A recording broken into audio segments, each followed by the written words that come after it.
혹시 당신의 마음속에도 30년 넘게 풍화되지 않은 단 하나의 이름이 있나요? 사랑이라는 이름으로 포장했지만 실상은 살을 파고드는 가시 같았던, 그래서 참아버리지도 품지도 못했던 그 지독한 감정 말입니다. 오늘 우리가 함께 떠날 요크셔 황무지는 단순한 소설 속 배경이 아닙니다. 그것은 평생을 결핍과 싸워온 우린의 거친 마음의 지도이자 단 한 사람을 얻기 위해 온 세상을 부수어버린 어느 광기 어린 남자의 일기장이기도 하죠. 전 세계 독자들이 180년 동안 이 이야기에 열광하는 이유는 무엇일까요? 단순히 자극적인 복수극이라서일까요? 아니면 우리 안에 숨겨진 가장 어둡고도 뜨거운 본능을 건드리기 때문일까요? 이 황무지의 비밀을 알지 못하면 당신은 평생 사랑의 진짜 얼굴을 오해하며 살지도 모릅니다. 에밀리 브론테가 창조한 이 지옥 같은 낙원의 문을 열어보겠습니다. 영국 북부 요크셔의 황무지는 연중 내내 거친 바람이 휘몰아치는 곳입니다. 나무들은 똑바로 서 있지 못하고 바람의 방향대로 뒤틀린 채 자라나죠. 에밀리 브론테는 이 척박한 땅에서 태어나 평생을 고립된 채 살았습니다. 그녀에게 자연은 다정한 휴식처가 아니라 생존을 위해 맞서야 할 거대한 벽이었답니다. 당시 빅토리아 시대의 여성들은 코르셋으로 몸을 조이고 우아한 거실에서 차를 마시며 자수를 놓아야 했습니다. 하지만 에밀리는 그 모든 가식적인 예법을 거부하고 맨발로 진흙탕을 누비는 고독한 늑대의 영혼을 가졌군요. 그녀가 30살이라는 이른 나이에 세상을 떠나기 전 남긴 유일한 소설이 바로 이 작품입니다. 세련된 도시의 언어가 아니라 거친 흙내음과 피비린내가 진동하는 문장들로 가득 차 있죠. 그녀는 왜 그토록 잔인할 만큼 솔직한 인간의 밑바닥을 그려내야만 했을까요? 그것은 아마도 억압된 시대 속에서 분출하지 못한 영혼의 비명이었을 것입니다. 누군가를 죽도록 사랑해 본 적이 있나요? 그 사랑이 당신의 자존감을 갉아먹고 끝내 당신의 영혼을 반으로 갈라놓는다면 당신은 그 사랑을 선택하시겠습니까? 아니면 도망치시겠습니까? 여기 단 하나의 오해로 인해 평생을 지옥불 속에서 걷게 된 한 남자의 잔인한 운명이 기다리고 있습니다. 세상을 다 줘도 바꿀 수 없었던 그 소중한 인연이 어떻게 가장 날카로운 칼날이 되어 서로의 심장을 겨누게 되는지 그 처절한 배신의 기록을 이제 들여다보려 합니다. 만약 당신이 인생의 갈림길에서 조건과 사랑 사이를 고민해 본 적이 있다면 이번 이야기는 단순한 소설이 아니라 당신의 과거를 비추는 서늘한 거울이 될 것입니다. 180년 전의 비극이 오늘날 우리의 안방까지 전해지는 이유, 그 지독한 결핍의 역사가 지금 시작됩니다. 워더링 하이츠의 거친 흙바닥에서 함께 뒹굴던 히스클리프와 캐서린은 서로에게 세상의 전부였습니다. 하지만 신분이라는 보이지 않는 담벼락은 어린 연인들의 순수를 무참히 짓밟아버렸죠. 어느 날 세련되고 우아한 린튼 가문의 저택을 엿보던 캐서린은 문명이라는 달콤한 독배를 마시게 됩니다. 비단 드레스와 화려한 장신구, 그리고 교양 있는 말투에 취해버린 그녀는 더 이상 흙투성이 히스클리프와 어울리는 야생의 소녀가 아니었군요. 그녀는 결국 에드거 린튼의 청혼을 받아들입니다. 히스클리프와 결혼하는 건 내 급을 떨어뜨리는 일이야라는 차가운 진심을 내뱉으면서 말입니다. 담장 너머에서 이 말을 훔쳐듣던 히스클리프의 심장은 그 순간 돌처럼 굳어버렸을까요?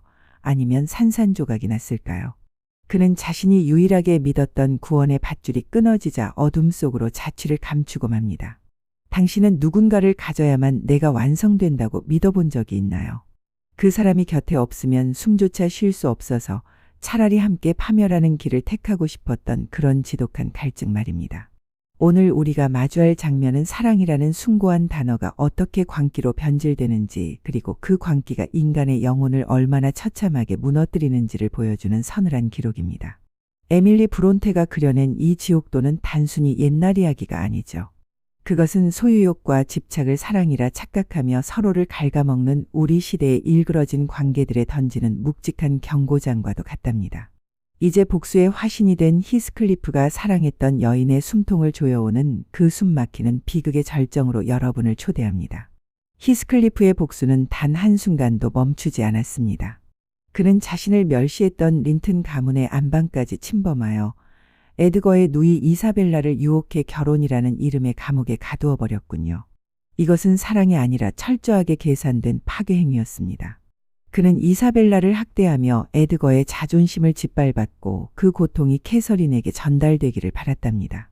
하지만 캐서린 역시 가만히 당하고만 있지는 않았죠. 그녀는 히스클리프와 에드거 사이에서 갈등하며 스스로를 파괴하는 길을 택합니다. 식사를 거부하고 환청에 시달리며 자신의 생명력을 깎아먹는 그녀의 모습은 마치 갇힌 새가 새장 창살에 머리를 들이받는 것과 같았네요. 그녀는 죽음을 통해서라도 이 지긋지긋한 현실의 굴레에서 벗어나고 싶었던 것일까요? 복수는 그 끝에 도달했을 때 가장 허무한 얼굴을 하고 우리를 찾아옵니다.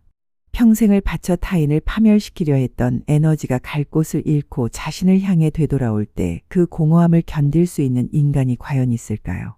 오늘 우리는 히스클리프라는 한 남자가 완성하려 했던 거대한 복수의 탑이 어떻게 스스로 무너져 내리는지, 그리고 그 폐허 위에서 어떤 가녀린 희망이 피어나는지를 목격하게 될 것입니다. 사랑하는 이를 잃은 슬픔을 증오로 치환하며 살아온 30년의 세월은 그에게 무엇을 남겼을까요? 만약 당신의 마음 한구석에도 여전히 누군가를 용서하지 못한 응어리가 남아있다면 이 마지막 장이 전하는 서늘한 교훈에 귀를 기울여 보시기 바랍니다. 파멸의 끝에서 비로소 마주하게 되는 안식, 그 기묘하고도 눈물겨운 종막을 시작합니다. 캐서린이 떠난 뒤 히스클리프의 세상은 오로지 복수를 위해 존재했습니다. 그는 캐서린의 딸인 어린 캐시와 자신의 병약한 아들 린튼을 억지로 결혼시키며 린튼 가문의 모든 재산을 손에 넣는 데 성공하죠. 이제 그는 명실상부한 워더링 하이츠와 스러시크로스 저택의 주인이 되었습니다. 하지만 모든 것을 가진 순간 그의 영혼은 기이하게도 생명력을 잃어가기 시작하네요. 원수들의 자식들을 괴롭히며 쾌감을 느낄 줄 알았건만 그들의 눈망울에서 자신이 그토록 사랑했던 캐서린의 흔적을 발견할 때마다 그의 심장은 갈기갈기 찢어집니다. 복수는 완성되었으나 정작 그 열매를 맛볼 혀가 마비되어 버린 셈이죠. 그는 이제 산 자들의 밥상보다 죽은 자의 무덤가에서 더 편안함을 느끼는 유령 같은 존재가 되어버렸답니다. 인생의 매서운 겨울을 지나온 당신에게 사랑은 어떤 빛깔로 기억되고 있나요? 누군가를 열렬히 원망해 본 사람만이 그 원망의 끝에 남는 지독한 허물을 이해할 수 있습니다. 오늘 우리가 함께한 이 긴 여정의 끝에서 우리는 복수라는 화려한 불꽃이 꺼진 뒤에 남은 차가운 죄를 마주하게 됩니다. 히스클리프가 평생을 바쳐 쫓았던 그 유령 같은 집착이 멈춘 순간, 역설적으로 그가 그토록 증오했던 황무지에는 비로소 따스한 햇살이 비치기 시작하죠. 이 마지막 장은 상처를 안고 살아가는 우리 모두에게 보내는 에밀리 브론테의 서늘하면서도 다정한 위로입니다. 이제 지옥 같았던 폭풍을 잠재우고 영원한 안식으로 걸어 들어가는 두 영혼의 마지막 뒷모습을 함께 지켜보겠습니다. 히스클리프의 죽음은 그가 살아온 생애만큼이나 기괴하고도 신비로웠습니다. 그는 마지막 며칠 동안 아무것도 먹지 않았고 잠도 자지 않은 채 오로지 창밖의 황무지만을 응시했답니다. 그의 눈에는 이미 살아있는 사람들이 보이지 않았던 것이죠. 오직 40년 전 자신을 떠난 캐서린의 환영만이 그를 부르고 있었군요. 그가 숨을 거둔 날 아침, 창문은 활짝 열려 있었고 들이친 빗물에 그의 몸은 흠뻑 젖어 있었습니다. 하지만 그의 입가에는 생전 한 번도 보여준 적 없던 평온한 미소가 걸려 있었죠. 그것은 승리의 미소가 아니라 드디어 자신이 속한 단 하나의 영혼 곁으로 돌아간 자의 안도감이었습니다. 죽음조차 갈라놓지 못한 이 지독한 결속은 이제 전설이 되어 황무지의 바람 속을 떠돌게 됩니다. 누군가를 향한 미움이 나의 일상을 지배하고 그 복수심이 내 삶의 유일한 동력이 되어버린 경험이 있으신가요? 그것은 마치 뜨거운 숯불을 손에 쥐고 상대에게 던지려 하는 것과 같습니다. 결국 상대에게 닿기도 전에 내 손바닥이 먼저 타들어가 버리고 말죠. 오늘 우리가 마주할 장면은 복수의 화신이 된 히스클리프가 승리를 목전에 둔 순간 왜 스스로 그 칼날을 떨어뜨리게 되었는지에 대한 서늘한 심리 보고서입니다. 성공한 복수 뒤에 찾아오는 것은 통쾌함이 아니라 견딜 수 없는 자기 파괴의 공허함이라는 사실을 에밀리 브론테는 히스클리프의 뒤틀린 생애를 통해 잔인할 만큼 선명하게 보여줍니다. 당신의 마음속에 응어리진 해묵은 원망이 있다면 이 장을 통해 그 무거운 짐을 내려놓을 용기를 얻으시길 바랍니다. 히스클리프의 복수는 이제 완성 단계에 이르렀습니다. 그는 원수 힌들리의 아들 헤어턴을 문맹으로 만들어 하인처럼 부렸고 캐서린의 딸 캐시의 재산마저 합법적으로 가로챘군요. 이제 워더링 하이츠와 스러시크로스 저택의 모든 권력은 그의 손아귀에 들어왔답니다. 하지만 모든 것을 빼앗고 짓밟았음에도 불구하고 그의 영혼은 단 한 뼘도 행복해지지 않았네요. 오히려 그는 자신을 닮아가는 헤어턴의 얼굴에서 그리고 반항적인 캐시의 눈빛에서 죽은 캐서린의 흔적을 발견하며 매 순간 고문당합니다. 복수의 대상들이 불행해질수록 그 불행은 거울처럼 반사되어 히스클리프의 심장을 찔러대죠.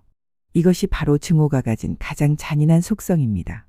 상대를 무너뜨릴수록 나라는 존재 역시 함께 허물어져 가는 법이니까요. 우리는 살면서 수없이 많은 이별을 경험하지만 어떤 이별은 심장에 박힌 파편처럼 평생을 건드려 통증을 유발하곤 합니다. 그 통증을 잊기 위해 우리는 때로 독을 품기도 하고 스스로를 망가뜨리며 상대에게 복수하는 길을 택하기도 하죠. 하지만 오늘 우리가 마주할 히스클리프의 마지막은 우리에게 묻습니다. 당신이 그토록 움켜쥐고 있는 그 원망이 과연 당신을 살게 하나요? 아니면 서서히 죽이고 있나요? 이제 이야기는 그 지독했던 복수의 끝자락, 죽음보다 깊은 갈망이 빚어낸 기묘한 기적의 순간으로 접어듭니다. 30년을 버텨온 증오의 벽이 무너지고 그 틈새로 스며드는 서늘한 안식의 정체를 지금 확인해 보시길 바랍니다. 히스클리프는 이제 모든 세속적인 욕망으로부터 멀어지기 시작합니다. 그토록 집요하게 매달렸던 재산 관리도, 자식 세대들을 향한 잔인한 괴롭힘도 그에게는 더 이상 아무런 의미가 없군요. 그는 식탁에 차려진 음식조차 거부한 채 밤낮으로 황무지의 바람 소리에 귀를 기울이며 환희에 찬 눈빛으로 허공을 응시합니다. 주변 사람들은 그가 미쳐버렸다고 생각했지만 히스클리프의 영혼은 그 어느 때보다 선명하게 깨어 있었답니다. 그는 드디어 벽 너머에서 자신을 부르는 캐서린의 목소리를 듣기 시작했거든요. 육신의 눈으로는 볼 수 없는 그 존재를 향해 온 감각을 곤두세우는 그의 모습은 마치 긴 유배 생활을 끝내고 고향으로 돌아가기 직전의 죄수와도 같았네요. 인간의 욕망이 휩쓸고 간 자리에도 어김없이 봄은 찾아오고 척박한 바위 틈 사이로 가녀린 들꽃은 피어납니다. 우리는 때로 내 삶을 망가뜨린 누군가를 영원히 저주하며 그 증오의 힘으로 버티기도 하지만 결국 우리를 구원하는 것은 날 선 칼날이 아니라 소리 없이 내리는 눈과 같은 용서였음을 깨닫게 되죠. 오늘 우리가 함께한 이 지독한 대장정의 마지막은 피비린내 나는 복수극이 아니라 황홀할 만큼 고요한 안식에 대한 이야기입니다. 에밀리 브론테가 30년의 광풍을 잠재우고 우리에게 보여주고 싶었던 황무지의 진짜 얼굴은 무엇이었을까요? 이제 죽음조차 갈라놓지 못한 그 지독한 연인들의 뒷모습을 배웅하며 우리 마음속에 남은 마지막 폭풍을 잠재울 시간을 가져보려 합니다. 히스클리프가 떠난 워더링 하이츠의 아침은 기이할 정도로 평온했습니다. 그가 그토록 증오했던 에드거 린튼의 집안과 자신의 가문이 얽히고 설킨 모든 원한은 그의 차가운 시신과 함께 흙 아래로 묻혔군요. 이제 저택의 주인은 히스클리프의 학대를 견뎌내고 스스로 빛을 찾아낸 헤어턴과 캐시가 되었습니다. 그들은 더 이상 과거의 유령에 시달리지 않습니다. 대신 창문을 활짝 열어 황무지에 신선한 바람을 들이고 어두운 구석마다 따스한 등불을 밝히며 새로운 역사를 써내려가고 있답니다. 증오가 대물림되는 것을 멈출 수 있는 유일한 방법은 복수의 완성이 아니라 상처받은 이들이 서로의 손을 잡고 내일을 꿈꾸는 것임을 이 젊은 연인들은 온몸으로 증명해 보이고 있습니다.